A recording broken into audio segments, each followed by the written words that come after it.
Alrighty, traders. So I was trying to figure out what was going on with my my video camera. How's it going? Hope everybody is keeping it together pre FOMC. For me, got stopped out of the U.S. dollar Norwegian krona overnight. That thing's been sliding. You know, crude oil's been breaking out, and this is one of those things that I'm going to go ahead and talk a little bit about what I'm doing with crude. I'm not long, but it's a pattern. So remember when we do like patterns in play, they are patterns. I try to trade them all. Sometimes I do. Sometimes, let me say, sometimes I trade them. Sometimes I don't. Crude oil is one of those assets I don't trade, but I'm not going to ignore the fact that it's having, it has a triangle breakout. Now, obviously, I'm going to keep an eye on it because a move back below like 63 by the end of the day, that would be a false breakout, and that's something that, for all intents and purposes, could happen. But we are seeing a breakout in crude, and just a continuation in all these commodities. This actually today is a good setup, is a good potential setup for a reversal. Now, I'm not saying that we're going to get a reversal. I'm just saying a day like today has the strong possibility or a good setup for a reversal. I'm not saying it's going to happen post FOMC, but it's a good day now for one, and it would set up perfectly. Let me explain to you the reason why.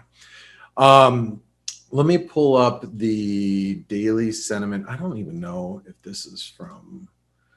Let me just pull this up really quick. Give me a second. Can you guys all see me and hear me okay? Because this is pre FOMC, I just want to make sure that everybody's can see and hear me going into this. Test. You guys can. Yeah, okay. Irina can. Okay, good. Simon said yes, unfortunately. You know what I have to say about that, Simon? You know what I have to say about that? Kiss it. You heard it. You heard it from me, right? You heard it here first. All right. KMA, that's right, baby. KMA. All right. So I wanted to pull up RSI, and I'm not sure if Taki said oh my God, he actually did it. Does this stuff get posted on YouTube for people to see? Like, I know you guys can see it, but you guys are the ForexAnalytix clients. I'm more concerned if other people get to see this later. All right, well, whatever. Okay, so let's talk RSI going into Lauren said tush TV time. Let's talk about some of these pretty big numbers. Okay, so when you're talking about like you got the CRB index, which CRB, all these commodities, cotton, lumber, soybean oil, soybeans, oats. I mean, you just look across the spectrum of commodities. We are at neck-breaking big numbers, right? And I guess we can go over to crudes at 82, and crude's rising, right? So we're seeing like a really big move higher in sentiment, bullish sentiment in all these commodities. And I look at like the breakout in crude oil, and here, let me just get rid of that really quick. I'll look at the breakout in crude oil, and it looks good right now, but obviously,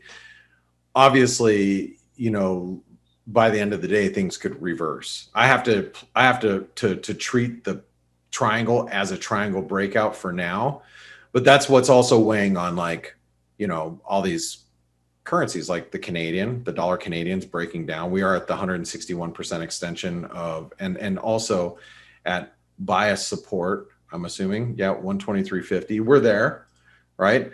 US dollar Norwegian krona takes out the lows. We're hitting at 127% extension right here at the 822 level. Could slip to 820 by the time the Fed meets. we are seeing a big rally in these commodities across the board. Everybody expects more inflation, higher inflation. Everybody expects stocks to go up as a response to higher inflation, and the Fed's going to ignore it. So as assets continue to rise, the dollar continues to slide. Commodity prices are going to continue to rally as well. Now, what is the because if you think about like an inflation, if stocks rallied to 4,500, but the dollar, slips to, I don't know, you go, dollar index slips to 88 on the dollar index, it's inflation is rising, asset prices are rising, but, our purchasing power continues to dwindle, right? And that it works until it doesn't, until the Fed chairman, which, again, there's all the doubts that he's going to do anything today. But, once the Fed chairman says, hey, inflation is not transitory, it looks like it's here to stay, and he starts to recognize that the economy is good or getting better and inflation's continuing to rise, and then it looks like it's sustained and, they got their eye on it, then at that point in time is when you're going to see some of these, trends reverse. And obviously the market's betting on the fact that today is not the day. Between, notes from Citigroup and Goldman and every bank out there, they're like, Merrill, they're like, nothing's going to change. So therefore, stocks should continue higher, dollar should continue lower, commodity prices should continue higher. But today is a day that, because it's moved so aggressively pre-Fed, probably got people out like myself that was long US dollar Norwegian krona. I was trying to play it, on that move at 836. I got stopped out today. I'm like, great, but when you get traders out of like their positions and you extend these gains that we've seen, if the Fed actually changes their tune and we get a reversal, it will be a very big reversal. So that's the one thing that I want to say, is that if we see a reversal today for whatever reason, the Fed's never ceases to amaze me, always is capable of doing things that you don't expect. Even though they try to be as, transparent as possible and try to, ease the market into what they think they're going to do. But when they have to change course and they have to start really considering, changing course or especially when it comes to monetary policy, the moment they make the shift, that's usually when markets shift. So if they have to pivot a little early because lumber prices are up 100%, or, copper prices are up 100%, or whatever the case may be, when they get to that point, it could cause a reversal. Could today be it? Yeah, we'll see, but chances are no. But if for some reason it is, that's when you have to start, looking at, what could possibly happen here. I look at the euro dollar. We are still struggling at 121. That's something that we should note.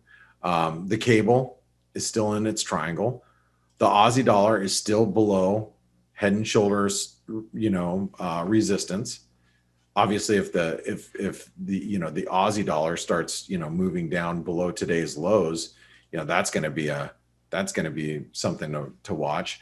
We talked about the Norwegian krona. We talked about the dollar Canadian.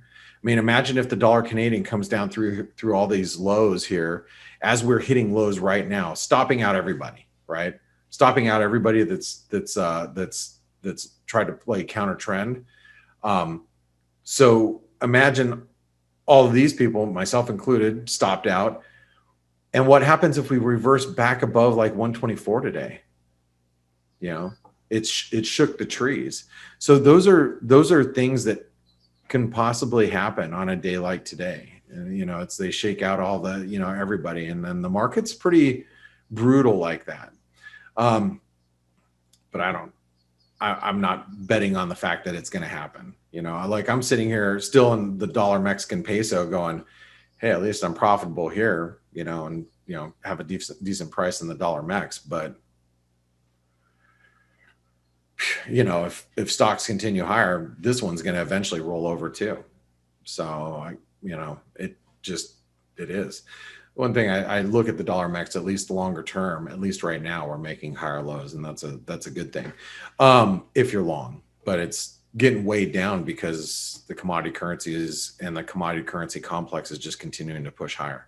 Now, one of the other things that we have to look at too is volatility remains really low, and in extremes we're at 12. Okay. Now we've been as low as we were, you know, down here 12 before. I want to say the previous week we were down at 10. So I mean, we've been down here before in volatility, but volatility is at pretty low levels.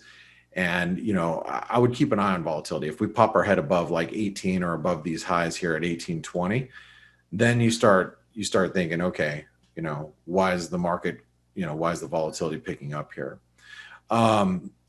S&Ps just hanging out towards our high, around the highs again, and I'll say it again. Why should we sell any stocks that we have unless the Fed gives us reason to? And right now, the Fed has not and is not giving us reasons to, right? So, you know, that's something to keep in mind as well. Here's another thing I'll be looking at today at the FOMC. Now, remember, the FOMC will make their decision, but the press conference is where we're going to really, you know, hear from what Powell has to say, because it's the change in rhetoric. No one's expecting a change in, you know, any type of tapering today. So, you know, we will get, you know, some written text on the outlooks and, you know, if they're upgrading or downgrading their outlooks, but it's really the tone of his messaging that's going to be most important. And what I'll be looking for clues on what to do with the dollar specifically is gold. And where's the gold? There's the gold. So, you know, gold, it's bouncing, and finally, like, you know, we were talking in the chat room, finally got the memo that, you know, dollar's weak, so gold started to bounce. But you guys know that this 1760 is really important support, and that's the level that that if we break below that level, that's where I start really looking at dollars and start saying, okay, what dollars do I want to own? Because if gold rolls over, that's kind of like my cue. All right, let's, you know, that's like the dollar's ultimate inverse relationship. So if gold moves up, you know, or gold goes down, excuse me, then that means the dollar's probably going to rally against something. So, you know, it's important to figure out where that's at. And then obviously we're going to have to pay attention to yields too. Yields have been on the rise. You know, they're not too far off of their highs of the session, and we'll have to monitor what yields are doing as well. So, but gold's really the big one. And just remember, like I said, today is one of those days where you know, there's been enough movement to where it, you know, pre-market, pre-FOMC, where it shook a lot of trees. And if we did get some change in rhetoric from the FOMC, then that would really, you know, that could really change the landscape of the FX market as we see it. So anyway, good luck today. I hope you guys are going to be in the, you know, for those of you that are going to be in the chat room, I'll see you there. For the rest of you guys and gals, thank you so much for your support as always. And remember, KMA. I'm joking. That's to you, Simon. All right, guys, have a great one. Talk to you later. Bye-bye. Thank you. Thank you all for your support.